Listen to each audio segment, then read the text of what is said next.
Hello everyone, welcome back to my YouTube channel. I hope आप सभी अच्छे होंगे। आप सीटेट की तैयारी कर रहे हैं, ज़्यादा टाइम बचा नहीं, आपके पास थोड़ा सा टाइम बचा है। उसी में जितना हो सके उतना मोस्ट इम्पोर्टेंट आप क्वेश्चन पढ़िए, रिवीजन करिए, प्रैक्टिस करिए। ये टाइम आपका सिर्फ प्रैक्टिस करने का बचा हुआ है, ठीक है। आपने जितना भी पढ़ा है अभी तक उतना सफिशियंट है।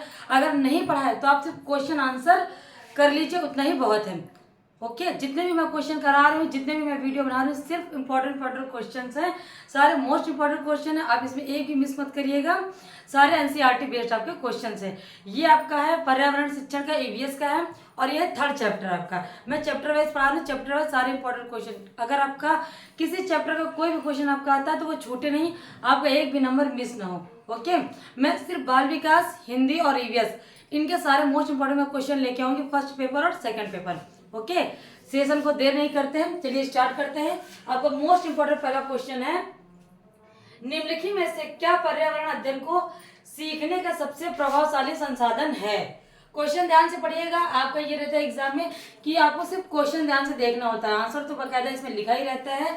सिर्फ क्वेश्चन ध्यान करिएगा, और जिसमें ऑप्शन होते हैं तो ऑप्शन को भी आपको ध्यान से देखना होगा। ABCD करके कैसे भी आता है। ओके तो क्वेश्चन आपका, निम्नलिखित में से क्या पर्यावरण अध्ययन को सीखने का सबसे प्रभावशाली संसाधन है। परिवार के सदस्य है, समुदाय के सदस्य हैं, समाचार पत्र है, या कक्षा है। आपके ये ऑप्शंस है ABC, A और B, केवल D और CD। ओके क्वेश्चन ये ध्यान करिएगा, ऑफलाइन पेपर है, पेंसिल भी ले जाना अनिवार्य, उसमें बॉल पेन ब्लैक ले जा सकते हैं, कोई दिक्कत नहीं। आप अंडरलाइन कर लीजिए, जो चीज आपको मोस्ट इंपॉर्टेंट लगे तो उस पर अंडरलाइन करिए, इससे क्वेश्चन आंसर देखने में आसानी हो जाती है, क्वेश्चन आंसर ढूंढने में बहुत इजी हो जाता है। पर्यावरण अध्ययन के लिए से पूछ रहा है, पर्यावरण अध्ययन को सीखने का सबसे प्रभावशाली संसाधन है, तो आपका परिवार के सदस्य भी पर्यावरण के बारे में बताते हैं, समुदाय के सदस्य भी बताते हैं, समाचार पत्र से भी आप सब कुछ पता कर सकते हैं। लेकिन कक्षा में इसका पर्यावरण के बारे में इतना नहीं है। अगर वो सब्जेक्ट के तौर पे है तो आपको बताया जाएगा, लेकिन ऐसे आप पर्यावरण के बारे में नहीं जान सकते। ABC आपका ये हो गया right answer. Okay next question है आपका, समुदाय। ज्यादा मैं एक्सप्लेन नहीं कर रही क्योंकि मैं मोस्ट इंपॉर्टेंट क्वेश्चन सिर्फ करवा रही हूँ। ओके क्वेश्चन आपका, समुदाय एक महत्वपूर्ण शिक्षण और अधिगम संसाधन है क्योंकि। समुदाय क्यों इंपॉर्टेंट है। ओके मेन इतना समझ लीजिए, समुदाय एक महत्वपूर्ण शिक्षण और अधिगम संसाधन है क्योंकि यह सस्ता और सुलभ है। जो ऐसे ऑप्शंस होते हैं तो वैसे भी ये राइट नहीं होते, सस्ता और सुलभ नहीं। यह वास्तविक परिस्थिति में सीखने का अवसर प्रदान करता है, बुजुर्ग लोग बुद्धिमान है और उनके पास समय है। ऐसे आप जानते हैं कि ऐसे आंसर कभी सही नहीं होते। कोई भी समुदाय में उपलब्ध समस्त ज्ञान को बिना आलोचना के स्वीकार कर सकता है, बिना आलोचना। निगेटिव पॉइंट में जा रहा है, मैं बता रही थी निगेटिव पॉइंट में कभी आंसर सही नहीं होता है, हमेशा पॉजिटिव वे का आंसर सही होता है। तो यह वास्तविक परिस्थिति में सीखने का अवसर प्रदान करता है, ये आपका राइट आंसर हो जाएगा। समुदाय क्यों इंपॉर्टेंट है, तो यह वास्तविक परिस्थिति में सीखने का अवसर प्रदान, हम जो भी सीखते हैं समुदाय में ही सीखते हैं। ओके नेक्स्ट क्वेश्चन आपका नेक्स्ट क्वेश्चन है आपका, निम्नलिखित में से कौन सी ईवीएस कक्षा में गतिविधि या गतिविधियां हैं।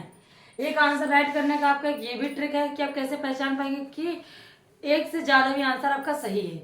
ओके क्योंकि इसमें देखिए गतिविधि ऑब्लिक करके गतिविधियां दिया, मतलब है कि इसमें एक से ज्यादा आंसर आपका सही है।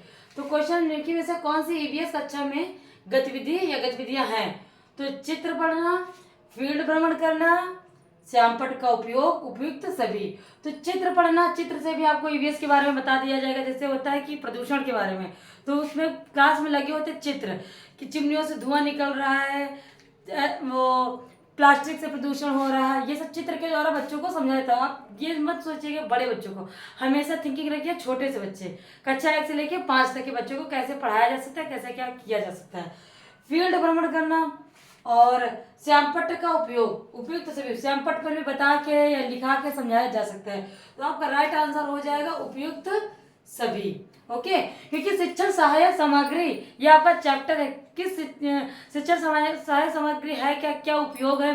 तो उसमें आपका शिक्षण सहायक सामग्री में ये जितने भी ऑप्शंस हैं ये आपके ऑप्शंस उसमें आते हैं, उसी के अकॉर्डिंग इसमें क्वेश्चन पूछे गए हैं। जितने भी क्वेश्चन हैं ये सारे पूछे गए हैं और आगे फ्यूचर में या अभी अगस्त में आने वाले एग्जाम में सारे एग्जाम में पूछे जाएंगे क्वेश्चन। ओके ये आपका है। और जब भी आप, ये वीडियो ऐसे है किसी मोस्ट इंपोर्टेंट क्वेश्चन, जब भी आपका एग्जाम हो, टेट और सीटेट, ये दोनों के लिए गए। ये पेडागोगी, अगर इसमें छोटे छोटे कंटेंट वाले मैं क्वेश्चन ले रही हूँ, ये टेट के लिए भी वेरी इंपॉर्टेंट क्वेश्चन है।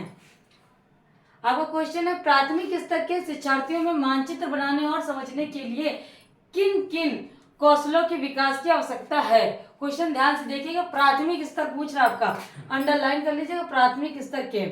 तो स्थानों के सापेक्ष स्थिति की समझ, स्थानों के सापेक्ष दूरी और दिशाओं की समझ, प्रतीकों और स्केल मतलब पैमानों की समझ, या स्केल पैमाने के अनुसार स्पष्ट ड्राइंग बनाना। ओके, तो आपका राइट आंसर हो जाएगा ए बी सी। ये सेकंड वाला जो आपका ऑप्शन है ये आपका सही हो जाएगा। ओके, थर्ड क्वेश्चन है आपका, कौन सी प्रक्षेपित सामग्री है। प्रक्षेपित सामग्री आपकी है, तो आपका बुलेटिन बोर्ड, प्रतिमान, फ्लैनल बोर्ड, OHP। आपका OHP मतलब होता है ओवरहेड प्रोजेक्टर। ओके, तो आपका राइट प्रक्षेपित सामग्री आपकी है ओवरहेड प्रोजेक्टर। नेक्स्ट क्वेश्चन है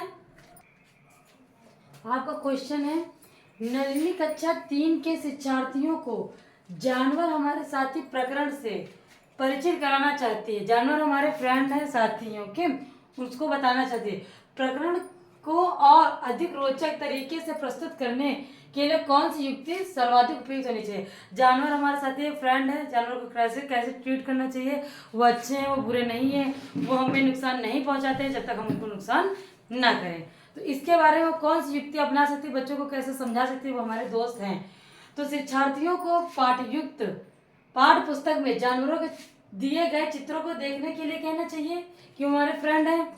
ये विभिन्न जानवरों के चित्रों को प्रदर्शित करने वाले चार्ट को प्रयोग करना चाहिए। ये विभिन्न जानवर दिख रहे हैं, उनको ये बताना चाहिए, चित्र दिखाना चाहिए, या विभिन्न जानवरों के चित्रों को श्यामपट्ट पर बनाना चाहिए, ब्लैक बोर्ड पे उनके जानवरों के चित्र बनाना चाहिए, ये हमारे दोस्त हैं। या जानवरों तथा उनकी उपयोगिता, जो जानवर है क्या उनका उपयोग, कुत्ता है उसका क्या उपयोग है, गाय है उसका क्या इम्पोर्टेंट है, बैल है उसका क्या इम्पोर्टेंट, उनके बारे में बताना, पर आधारित फिल्म प्रदर्शित करना।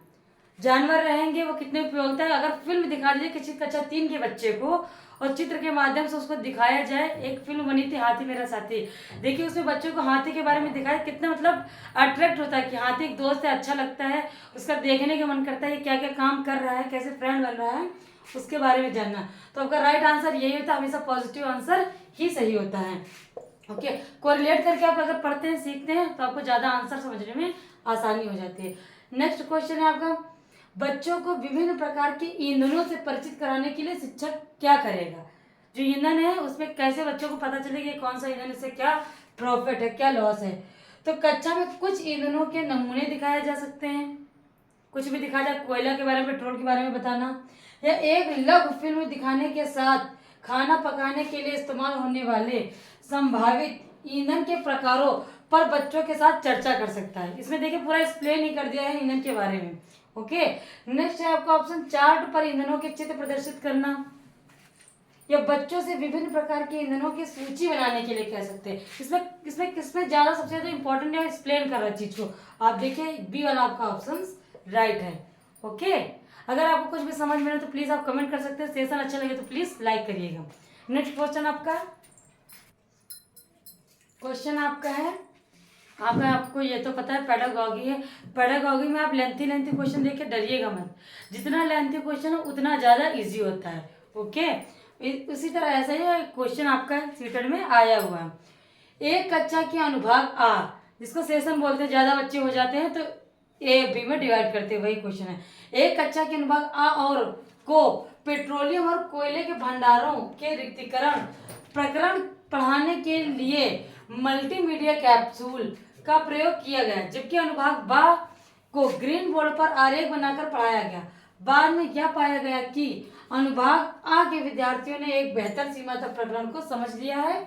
ऐसा होने का यह कारण हो सकता है। क्वेश्चन मैं आपको समझा देती हूँ। सेशन ए है और एक सेशन बी है, ठीक है। उनको पेट्रोलियम के बारे में बताया गया। सेशन ए के बच्चों को वो डिजिटल पढ़ाया गया या चित्रों के माध्यम से पढ़ाया गया है, उसको अच्छे से समझाया गया है। दृश्य श्रव्य सामग्रियों के थ्रू उनको समझाया गया है। और जो बी के बच्चे हैं उनको भी पेट्रोलियम के बारे में बताया गया, लेकिन उनको ब्लैक बोर्ड पे ही ऐसे समझा दिया गया। तो आप इसका राइट आंसर कर सकते हैं कि किस बच्चे को, किस सेशन के बच्चों को मतलब कैसे कितना ज़्यादा समझ में आया होगा, आप बता सकते हैं। इसमें क्वेश्चन में दिया हुआ है कि आपके बच्चों को ज़्यादा अच्छे से समझ में आया, लेकिन ऐसा क्यों हुआ है? ओके, तो क्यों हुआ है? ग्रीन बोर्ड एक अच्छी दृश्य सामग्री नहीं है, जो बाकी बच्चों को है उनको ग्रीन बोर्ड से समझाया गया है, तो उनको इस वजह से समझ में नहीं आया क्योंकि वो ग्रीन बोर्ड एक अच्छी दृश्य सामग्री नहीं है। यह बहुउपागम दैनिक जीवन स्थितियों के अधिक अधिक नज़दीक 2 बार हो गया है, अधिक नज़दीक है। या सी ऑप्शन, मल्टीमीडिया सामग्रियों का प्रयोग अपेक्षाकृत अधिक मितव्ययी है। या जो मल्टीमीडिया खरीदते हैं, या आपका हो गया रेडियो, टेलीविज़न, आपका ये टेप रिकॉर्डर, अगर ये ज़्यादा खर्चीले हैं। ओके, या आपका दृश्य श्रव्य सामग्रियाँ बेहतर साधारण संधारण के लिए सभी इंद्रियों को शामिल करती हैं। ठीक है, संधारण मतलब होता है अपने में समाहित करना या अच्छी समझ के लिए उपयोग करना। ओके, दृश्य श्रव्य सामग्री बेहतर संधारण को के लिए इंद्रियों को शामिल करती है। ओके, आपका राइट आंसर आप समझ गए हो कि आपका राइट आंसर यही है। हमेशा निगेटिव क्वेश्चन आंसर आपका राइट आंसर नहीं होता है। ओके, बार बार मैं आपको बताती हूँ, ये आपकी एक ट्रिक हो जाती है। नेक्स्ट क्वेश्चन है आपका मानचित्र पढ़ाने के लिए आवश्यक कौशल में शामिल है। ध्यान से देखिएगा, किसको पढ़ाने में? मानचित्र। ठीक है, मानचित्र पढ़ाने के लिए कौन सा कौशल उपयोगी है? अव्यक्तात्मक योग्यताओं को बाहर निकालने के लिए विलक्षण संप्रेषण कौशल, या मानचित्र के बारे में बच्चों से पूछना, उसके बाद उनसे बातें करना और उनके बारे में पूछना, खुद बताना, ये है संप्रेषण कौशल आवश्यक है। यह स्थान दूरी, मानचित्र का उपयोग पहले करते क्यों हैं? क्यों मानचित्र दिखाते हैं हम? क्यों ग्लोब दिखाते हैं? स्थान, दूरी और दिशाओं की सापेक्ष स्थिति को समझने की योग्यता बताना। ड्राइंग और पेंटिंग में विलक्षण कुशलता के लिए, कौन अच्छा सा ग्लोब बना लेता है, कौन अच्छा सा चित्र बनाने लेता है, ये देखने के लिए। या ग्लोब पर स्थिति दर्शाने के लिए स्केच और गणनाओं का उपयोग करने की योग्यता। या ग्लोब पर स्थिति दर्शाने के लिए स्केच और गणनाओं का उपयोग करने की योग्यता। तो ग्लोब का प्रयोग, मानचित्र का प्रयोग क्यों करते हैं? आपका राइट आंसर हो गया बी, स्थान, दूरी और दिशाओं की सापेक्ष स्थिति को समझने की योग्यता। ओके, क्वेश्चन आपका दूसरा, पर्यावरण अध्ययन की पाठ्य पुस्तक में रेलवे टिकट का एक नमूना दिखाया जाता है। ठीक है, पर्यावरण अध्ययन की पाठ्य पुस्तक में रेलवे टिकट एक दिखाया था, क्यों दिखाया था? उसका मतलब क्या है? निष्कर्ष पर पहुंचने की बच्चों की कुशलता का विकास करता है। ओके, बच्चों को वास्तविक जानकारी से अंतःक्रिया कराने का अवसर देता है, साथ ही अवलोकन की कुशलता का विकास करता है। टिकट दिखाता है और पूछता है, दिखाता है कि उनको क्या समझ में आया, क्या बताना है, कैसे वो क्या करेंगे, उसके बारे में बताना है। या बच्चों को रेल के किराए के बारे में बताता। जो टिकट दिखाने का टीचर का मतलब है कि उसका किराया पता करना। तो क्या है? और आपका ऑप्शन सर बी वाला, उपयुक्त सभी। तो आपका राइट आंसर होता है बी वाला। ओके, कि बच्चों को वास्तविक जानकारी से अंतःक्रिया कराने का अवसर देता है, साथ ही अवलोकन कुशलता की बच्चे ने उसके बारे में क्या क्या देखा, क्या क्या उसको समझ में आया है। और एक सीटेट की एक भी छोटी सी एक ट्रिक है, आप देखिएगा कोई कितना भी क्वेश्चन बड़ा हो, अगर सबसे बड़ा एक आंसर होता है, सबसे बड़ा 4 ऑप्शन से दिए हैं, इसमें देखो सबसे बड़ा आंसर, और कुछ उसमें टॉप टू आपको लग रहा हो कि हाँ ये सही है, तो हमेशा राइट आंसर वही होता है। ओके, एक ही छोटी सी ट्रिक है, ये नहीं कि आप सब पे लागू कर दें। अगर आप कंफ्यूज हैं कि ये सही है ये सही है, तो उसमें देखिएगा अगर कोई वर्ड मिल रहा है, क्योंकि एक्सप्लेन ज़्यादा करता है ना, एक्सप्लेन करने में वर्ड ज़्यादा हो जाते हैं, तो आपका राइट आंसर ये है। सारे क्वेश्चन इंपॉर्टेंट है, इसको देख लीजिएगा, समझ लीजिएगा। अगर आपको कुछ समझ में ना आएगा तो प्लीज़ कमेंट कर दीजिए। अगर आपने मेरे चैनल को सब्सक्राइब नहीं किया है तो प्लीज़ चैनल को सब्सक्राइब कर लीजिएगा। Okay, thank you.